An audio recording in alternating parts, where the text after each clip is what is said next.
Madam, kuja kiasi. Mambo. Oh. Unaniangaliaje kwani? Ulikuwa unasema aje? Yeye ndio umenisimamishia ama? Hii ndio majibu unaweza nijibu. Nikukuita tu.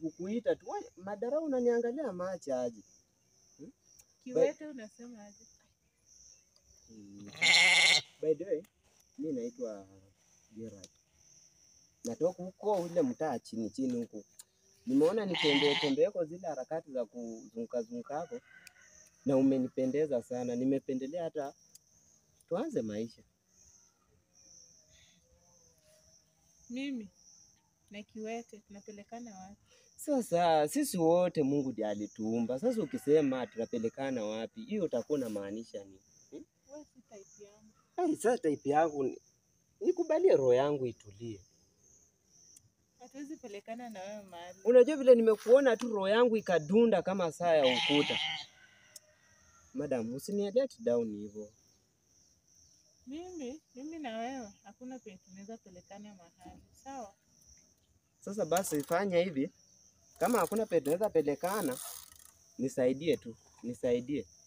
Hii gari yangu kwa mlima huwa haipandi. Ni lazima nipate support ya kusukuma. Uko na mikono? Nimekwambia hiyo. Yes, ni mlima. Tafadhali madam, nisaidie. Ngangana na hali yako. Mimi na kiwete tunapelekana wapi? Muone. Kwani kwa hii dunia kuna watu wanadarauliwa tu, hata sisi tuna amani. Mungu pia aliyeumba ndiye anajua, hata nipambane nione.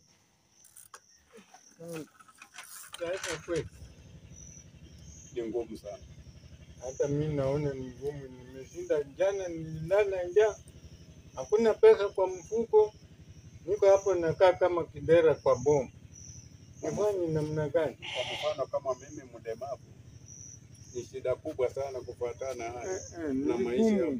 Maisha imetukujia ngumu sana, tujui tutafanya namna gani. Sijui yani tutafanya nini. Heri sasa maisha ya aina hiyo ndio imeleta kifo nyingi sana.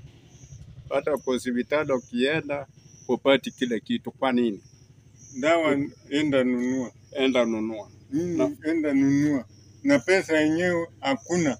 Na makemistry yote ni yao. Na serikali natakana angalie hiyo vitu ikuwe sawasawa, lakini waangalie wako tu kwa kusumbukana na kwa wakati nzuri tumekubaliana na maisha ya kisasa. Hakuna kitu chochote ambacho niangalie kwa ng'ombe yangu huko chini huko. Jaribu mzoone. Lakini maisha ni ya kila siku. Hakuna vile tutafanya.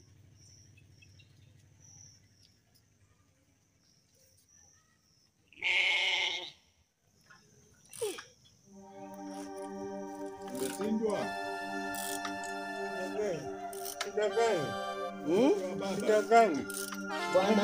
Bwana, nimeona nimekutana na mrembo mwingine mzee, ameniongelesha chafu sana. Kwa nini? Najaribu kumweleza. Ulikuwa unampenda? Hapana, najaribu kumweleza gari yangu kwa mlima siezewi peke yangu. At least anipe support tupande hii mlima. Vile mimi unaona hali yangu tu. Na amekataa, nimejaribu lakini na unamjua? Simjui, nilikuwa tu ni pia kalikuwa kama mrembo, nilikuwa nakatongoza kama ni darau vibaya. Nisikume nisaidie. Wakati yoyote jaribu. Ninapendeka wewe. Hakuna shida kama amekataa, Mungu ndiye anajuanga hiyo mambo. Baba nyonge. Nyonga. Salamu tufikie. Habari ya mzee. Salama salama. Nimezunguka kutafuta chakula. Pole pole. Lakini sijawezewa. Pole pole. Nimegwama hapo kwa njia, kuna mtu ameniongelesha, msichana ameniongelesha mbaya. Mpaka nikaona nikapoteza yani tamaa ya maisha, lakini nikasema Mungu ndiye anajua. Ndio. Kwa sababu kilichopangwa na Mungu binadamu hawezi. Ndio. Hata nani namwambia anisaidie gari yangu, unaona vile hali iko. Gari yenyewe imechoka, watu hao watuletee hata magari zingine. Hakuna gari. Hii gari ingekuwa watu hao waninua wanaweza kutusaidia, hata watu wote wenye wanaona wangetusaidia tupate gari mpya. Imejia kuwa scrap mtu. Gari imekuwa scrap. Natumia unatumia. Sisi wote tunashare gari moja. Situpate hata kila mtu gari. Ndio. Serikali ikiwa inatupenda. Serikali ingekuwa inatupenda ingetuleta. Ona, wewe umeningoja nimeenda kutafuta mboga. Narudi tena wewe pia ndio uende utafute unga. So unaona gari tukitumia gari moja na gari yenyewe imechomwa kila mahali. Angalia vile imechomwa. Imewekwa maspoti. Hata mtu atokezea atusaidie gari moja. Sasa mtoto sio naona hii ni shida kubwa sana. Lakini nimeudika mzee. Maadui msipendelee maneno moja. Kama sio huyu mzee, unaona huyu mzoge mama. Unaona huyu mzoge? Kila mtu adui hiyo kubwa. Lakini sawa, maisha ni hivyo. Kwa nyimbo ya Mungu kweli.